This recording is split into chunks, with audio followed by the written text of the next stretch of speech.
You found the Sharks Broadcast podcast. Subscribe, and if you like what you hear, give us a 5-star rating. Temps only in the 80s instead of the 90s. Yeah, it this sounds weekend. like Sunday is supposed to be an absolute jewel of the weekend. Sunny and 81. It's funny, on a couple of different, comfortable was one of the weather forecasts. Another one was comfy. The word comfy was used for Sunday. Okay. All right. Yeah. I like those words, especially on a weekend. Yeah. Well, it is Friday, and it's not only Friday, it's Friday the 13th. Dun, dun, dun. Doing a little research, Sarah, on Friday the 13th. Kind of an interesting situation. We only have one Friday the 13th this year, and this is it. So for those of you that can't stand that day and freak out about it, don't worry. You only have to get through today, and you'll be all set for the rest of the year. Mm-hmm. Back in 2015, we had 3 Friday the 13th. That was the last year that happened. The next one won't be until 2026. And Facebook.com/Shark Morning Show. I asked, does Friday the 13th freak you out a little? Have you had any bad luck on this day? Mm-hmm. Interestingly enough, thank you, Barbara. Barbara says, usually it's just another day. But Friday the 13th of 2020, March 13th, 2020, will be remembered as the last day public schools, were open before things shut down for COVID in Massachusetts. Okay. Factoid. Talk about beware the Ides of March. You think back to March 15th, right around that time of last year, because you had that could shut down and the whole worries and everything, and then Tom Brady left on March 17th. Oh, it was awful. Yeah. It was one thing after another. Like the world was ending in so many different ways through that, and it all kind of started on March 13th, if you think about it. Yeah. I remember my family got together on St. Patrick's Day because Sullivan, we raised the roof, and I didn't go because I wasn't feeling well. Little did I know, we weren't going to be able to get together. For months and months and months. Yeah, those were pretty much the darkest times of the dark times. It was right then when really things started to go downhill. Mm-hmm. Are you afraid of Friday the 13th? Are you extra careful? No, I'm not too bad. I think you when you live your life and you go through enough of them, like 2015, it's like, what else you got? You got 3 of them in a year. You can't, you can't be freaked out 3 days of the year just because it's on the calendar. Yeah. Eventually, you just kind of become numb. Yeah, it's true. It's true that, some hotels, though, don't have level 13. They don't have floor 13. Very common in Vegas to not have the 13th floor. Oh, in Vegas. Yep. It's all about the numbers, right? So, oh, boy. Yeah. All right, let us know what your phobia is if you are scared of the number 13 or not, right there on our Facebook page. There's no judging here. No. There's no wrong answers. Exactly. What the heck? I don't know what was going on at Ned's Point Lighthouse. Of course, that's been so picturesque and beautiful there. Mattapoisett for about 100 years, 100-year-old lighthouse. It's beautiful. Yeah, and a guy apparently was. I don't know if there's a certain commercial out there for Jeeps or, just, your ATVs, but stranded out on the rocks. You look at it and the picture and you just go, what are you doing? Yeah, it just looks like he's out on a mountain of... and I don't know even how he got into that position. The Jeep itself looks like it was dropped from a helicopter almost and put in this precarious position. Well, I mean, Jeeps are pretty awesome, right? And they're able to go over rough terrain. So maybe this person driving had a head start or whatever, and they tried to drive over these. You've seen the coast of New England. It's not exactly Daytona. It's not Cocoa Beach. We've got a lot of rocks in the way. Yeah, just huge boulders, and this guy is stuck at about a 45-degree angle on one of them. I'm looking at it, and I'm thinking if we get some high tide, he might be submerged. Yeah, exactly. I don't know. We're going to have to follow up on this because the Mattapoisett Fire Department did respond to the scene with 3 emergency vehicles, and they did confirm that everybody in the Jeep managed to get out of the vehicle before the crews arrived, and no one was seriously injured. So this is like stupid news part 2. I know. Usually when you have a Jeep that is adventurous like that, they have the winch. I'm looking for the winch, there's no winch. What's a winch? That thing that's got cable and the pulley. Like a scorpion's claw? No, I don't know. It just looks like a pulley on and you can hook the hook onto, like a tree or something like that. Usually if you're out in the woods, you're stuck in the mud, they got that winch so that you can pull it out of any kind of muddy pond. But this one is right on a boulder. Somebody commented on Facebook that maybe the driver put too much faith in their GPS instructions. Sometimes that happens. It does. And they did actually get the Jeep out. Okay. So, yeah, they got it out of the rocks. But you got to see the pictures. My goodness me. I mean, they were there for a while because the first picture is daylight and the second picture, it's nighttime. So it took a minute. We've got Hall & Oates coming up next on the Shark. Yeah, there you go. Yeah, there you go. I got to push up. Hang on. Pushing the button. There we go. At 11, it's a Shark Morning Show with Sarah and A-Train. On your Friday, we got a brain strain, and it's a good one today, I tell you. Well, when you got a Kittery Trading Post gift card up for grabs, you got to make it a good one, and I think this one is quite amusing. Those New England women. I fit into that category, so maybe I'll have a shot at answering this one. Yeah, it makes me nervous when you answer those, Sarah, because about once a year you'll get it right. Okay, I'll go, okay, we'll think about something else. But no, this those New England women, it's all about interrupting, and the number one thing you do not want to do to a New England woman is interrupt her when she's doing this. What's the number one thing you don't want to interrupt a New England woman while she is doing?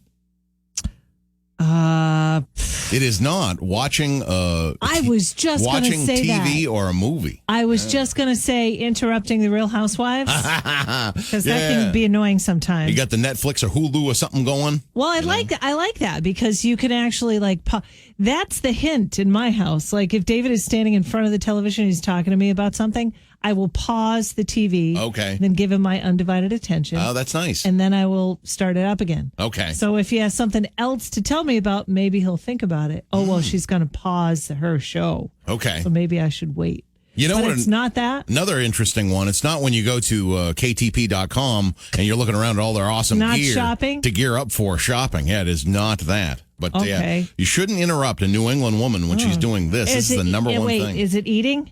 No, it's not eating. Oh, I thought I had that one. It's not eating. Okay. Yeah. Give it a shot. 877-45-SHARK. Shark Morning Show with Sarah and A-Train. Got a doozy for that KTP gift card. It's about those New England women. You should never interrupt a New England woman when she's doing this. The number one answer, the number one thing you should not interrupt a New England woman when she's doing. It's this. What is it? 877-45-SHARK. Good morning. What's your guess? While she's cooking. It is not cooking. Oh, good morning, the Shark. What's your guess? Is she talking? Yeah. Talking is correct. Talking is it. That is the number one thing that you don't do to a New England. I'm trying to interrupt Sarah, but I'm not very good at interrupting. Yeah, that's it, huh? Yeah, that is sad. That is really it. I have to tell you, there is someone, I can't say who, but there is someone who not only do they interrupt, they never acknowledge that they've interrupted. They never apologize. When I start to finish my thought, sometimes it's a game with me. Like sometimes I think, you know what? I'm just going to keep talking until they realize that they've interrupted me. But I tried that once and I just start laughing. You just jam the frequency. Just keep it going. Keep it going. Okay. And there's no... Yep. No, there is no letting up. Yeah. There is no... To the point where I started cracking up. Recently in a meeting, I started cracking up and I'm like, I can't believe that I am being interrupted and I cannot finish my thought. Huh. I just started to laugh. Yep. I think the worst is you're telling like a cool little story and it's obvious that person is not into it at all. And they go, I bought a big spiral ham last weekend. Just right in the middle. Like, what? I'm telling you this incredible adventure, this epic saga. And you're telling me about buying a spiral ham last weekend? Not that hams are delicious. Yeah. We're big fans. Yeah, I know. But maybe if you could wait. Yeah, that's really bad because they don't care about what you're saying at all. It is the worst, isn't it, Train? Yes. So it's not just women. It's men, too, that get annoyed. Yeah, I would think, yeah, exactly. Yeah. Maybe because I'm on the radio and I'm talking and I'm in a room and into a microphone or, that it's extra to me, that it's extra... Annoying for the interruptions, but I don't know. Yeah, I don't know. It isn't. It's awful when that happens. Yeah. I'm telling you, the art of listening is really, it's underrated. It is. Because if you really, I'd like to think that I'm a good listener. Do you think I'm a good listener, by the way? Sure. Yeah? Yeah. Are you being truthful? I think so. Yeah. You're not the best of rememberers, but, I say an awful lot of things. I'm not the best of rememberers. That's sad. But it's great. What's nice really about that is, I can tell you the same story 6-7 times. Wow. Really? That's great. It took me a couple years for you to finally get annoyed with me. Like, Sarah, you know that I know all the presidents. You know that I've memorized that. Don't ask me again. Yeah, my little parlor tricks. Yeah. Huey Lewis coming up next on the show. Huge back in the day. Mm-hmm. Wow. Do you remember them? Like being just a king of the world? Yeah, my meme bought me a Bee Gees Mr. Microphone. Might have been the start of my radio career, like in 1979. That's so sweet. Yeah. So the Bee Gees potentially were responsible for the train. That could very well be. Okay. Yeah, I wasn't trying to sing falsetto like them. I was just kind of talking into the radio. Thought it was pretty cool. Speaking of remembering them, of course, we all remember and know and love the Teenage Mutant Ninja Turtles, born right here in the Garrison City. Love it. And tomorrow is Free Comic Book Day. Yeah, right there at Chaotic Comics on Central Ave, 590 Central Avenue. The event going on from 11 to 3. Now, Steve Levine will be there, and they're not autographs. I said that he was signing autographs. They're signatures. These guys, these artists, they're so talented that it's beyond just an autograph. I mean, they have such a flourish. The deal is it's a free... Steve Levine, by the way, the original one of the original colorists, illustrators for Teenage Mutant Ninja Turtles, right down the street here. Union Street in Dover is where Teenage Mutant Ninja Turtles all began, in Dover in the early 80s. He was the inspiration for Michelangelo. Oh, really? Michelangelo the Turtle, the creative inspiration. Of course, Eastman and Laird said that, sure enough, Steve Levine was the inspiration for that character. Cool. So he's going to be there. There were the signatures. I guess if you want an additional signature, it will be $5 a piece. There are other artists there, Sam Willis and Trey Prim from Ray's Comics, and then Stormtroopers. There'll be Star Wars Stormtroopers, Whoa, the real thing. Oh, the real deal? Yeah. Spider-Man. Oh, you get out. Mm-hmm. Spider-Man and the Star Wars Stormtroopers right here? With great power comes great responsibility. This is very true. Oh, what an exciting day that's going to be. Yeah. And it's not going to be as hot as today, so nice weather. No, exactly, yeah. So it's looking good. Chaotic Comics, of course, they just opened very recently back in April, 11 a.m. to 3 p.m. tomorrow. Cool. Yeah. We got Blondie coming up next on the Shark. Here are the buttons. My goodness, I got to push the right buttons here. It's a Shark Morning Show. Friday the 13th train. Here we are. Isn't that something? Big question there. Facebook.com/Shark Morning Show. Does Friday the 13th freak you out a little bit? Have you had any bad luck on this day? And a lot of great answers. Helen says, no, my first granddaughter was born today, 25 years ago. Oh, so, sweet. There we go. Of course, Wayne says, heck no. I just cleaned that up a little bit. I said the HE double hockey sticks. Amy says just another day in paradise. Mm-hmm. Of course, we got a lot of gifts and fun things with Jason in his hockey mask. This is a cool one from the app.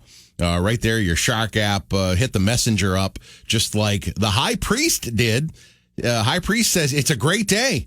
Almost a holiday in the pagan understanding. Good things will happen today. And sure enough, I looked it up in Old Norse mythology. Yeah. The old Vikings. Yelp. Yeah. Whenever you say Viking, you have to say yelp right after it. Yeah. Yeah, sure enough, this is kind of a magical day. Yeah. So wow. See, you mentioned pagan too. My Catholic upbringing, I went, oh yeah. Should I even say that? Yeah. Whoa, there we go. Scary stuff. Yep, I know. Like April Fool's Day used to be like a million years ago was always that was the New Year's Day. That's how it ended up being April Fool's Day. Oh, because only like the pagans would celebrate it or whatever. I'm just going from my history lessons from The Simpsons and Ned and Homer. But yeah, I mean, we only have one Friday the 13th this year. Okay. Let's try to enjoy it. Yeah, why not? I mean, make a game out of it or something. Yeah. I think that's a good idea. I'm not afraid of it, but let us know how you feel about the day right there on the Shark app. Joe, Sarah, and A-Train. Time now for A-Train tracking celebrities, and it's a big one today. It's a big one, I tell you. Following this one for quite some time, of course, Britney Spears has not been in any control of her own finances or pretty much her own life for the better part of 13 years. Mm-hmm. Yesterday, breaking news, not only her father stepping down, her father Jamie stepping down from the conservatorship, but also their sister is out of the picture Jamie, as well. see you later. Lynn. Yeah. Mm-hmm. So I don't know. It's kind of interesting as to does this mean the end of the Free Britney movement? Well, not necessarily.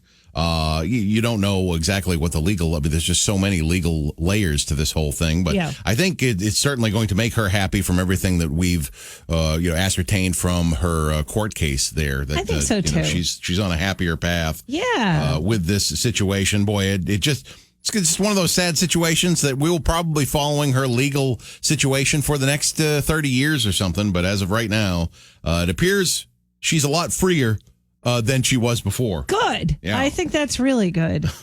Another celebrity news. Have you heard about this? TLC is going to air a Long Island Medium special where Teresa Caputo relays messages of healing and heroism from the 9/11 victims to their families. Ah, okay. Mm-hmm. She's the Long Island medium now. Yep. Have you watched that show much? Because we had a couple of followers here in the building that were huge fans of the Long Island Medium. Yeah. Are you asking me if I believe? Yeah.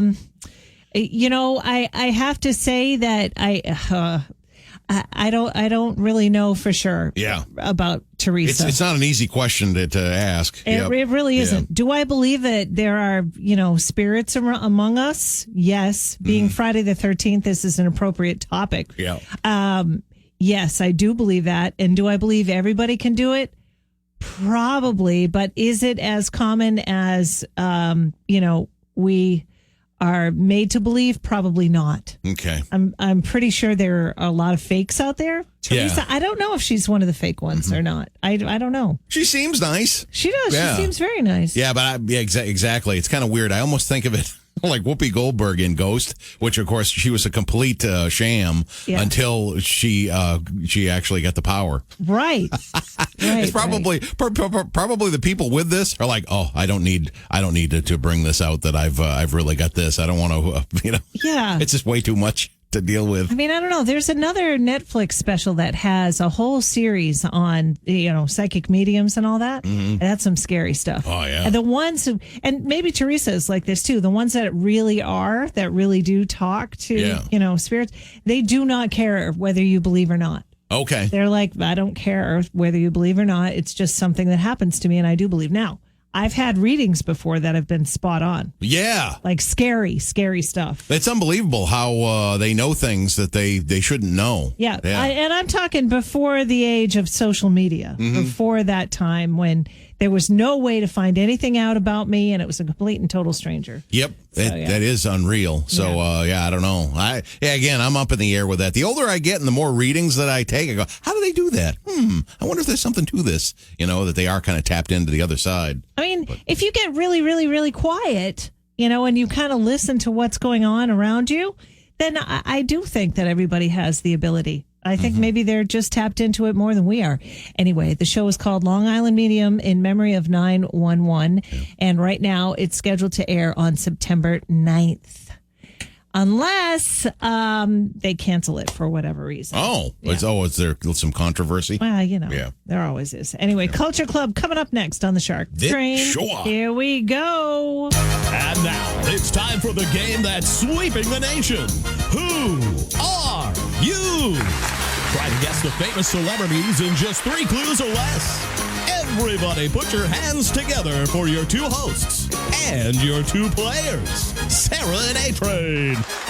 Got a few neon bulbs out in the studio audience here. We get flashing. I gotta make sure I change out those bulbs. The orange shag carpet too. I gotta freshen that up over here. Love that. Yeah. I love it. Needs to be vacuumed. Who are you? Putting the awe in August. You see, I got child stars who turned out perfectly fine. Wildly popular actors and actresses who were once child stars. She played Annie. My subject today. She played Annie on Broadway in 1979. She was 14 years of age when that happened. She kind of took over Broadway as Annie.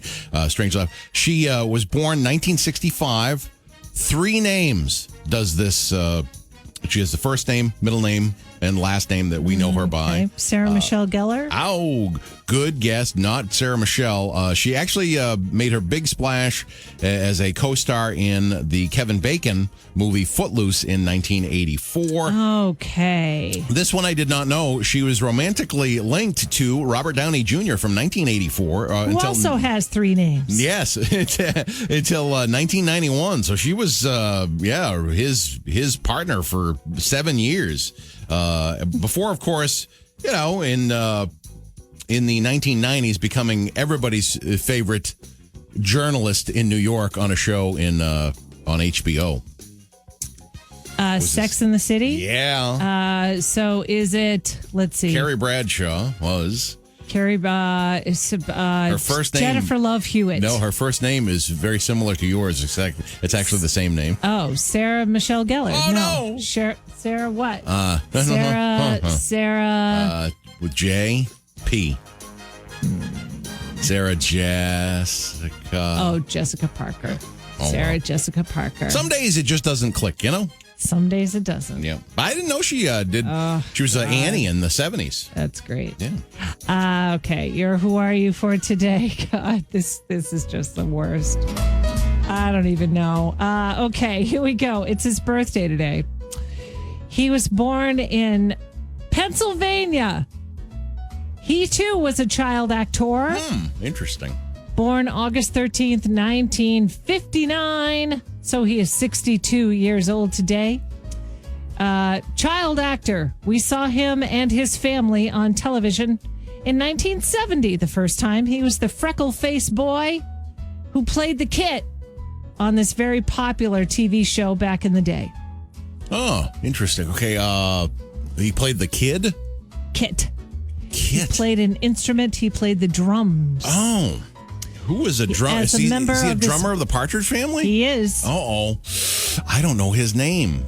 He also had a VH1 reality show called Breaking Bonaducci in 2005. He had a radio show in L.A. and Philadelphia. He was a bassist for the Partridge Family. Oh, he was the bassist for the Partridge Family. That's why the young kid was on the drums. Oh, yeah. And I don't think Danny Bonaducci. Danny Bonaducci, ladies and gentlemen. Oh, I thought he played the drums. No, he was strumming the bass. At some point, David Cassidy said, "Hey, Danny, will you please stop strumming the bass?" He's making chords and strumming the bass. You pluck the bass, each string individually at the time. Did they get into a big fight? No, took a couple of years for him to figure out how you play the bass. Okay. This was off the air? Yeah. It's all right. Okay. You're just portraying a bassist. Yeah. You're not really playing it. All right. We've got Def Leppard and Madonna and Tom Caron on the way next. Hey there. All right, that's the exhale. Here we go. And then yesterday it was back at it. Couldn't get the offense going. Tanner Houck pitched well. Third time through the order they got to him, and then the bullpen fell apart. Bullpen's been bad lately, so... these are the dog days here. You got to grind through it and try to survive. Yeah, there's softer opponents on the horizon. That's the way I'm looking at it. Like the Beatles, getting better all the time, can't get no worse. So they've got some soft opponents. The Yankees, we kind of own them, so hopefully that'll continue. And the Orioles this weekend. Yeah, Orioles are not good. They're a mess. And that's, if you look at I don't know if you remember, doubleheader Tuesday with the Yankees and then a single game Wednesday. So it's 3 games in 2 days. That's kind of the Yankees, I don't want to say last chance because there's still 40-something games, but a really important chance for the Yankees to try to catch the Red Sox. So they're going to be fired up for that. This is, and then Brock Holt and the Rangers come to town next week, and they haven't been very good. So this is their chance, no doubt about it. You got to try to, you've been struggling against the good teams, you got to beat up on the bad teams. Thanks, TC. That's true. We got to beat up on the bad teams. Yeah. They haven't been beating up on much of anybody. They had that 20-run game, and that was pretty much been it for the whole week. Yeah. Coming up, we get the Workday Kickoff. 3 hours of continuous classic hits, commercial-free to kick off your weekend, baby. Woo. We've got the Eagles kicking that off next on The Shark. The Sharks rocking on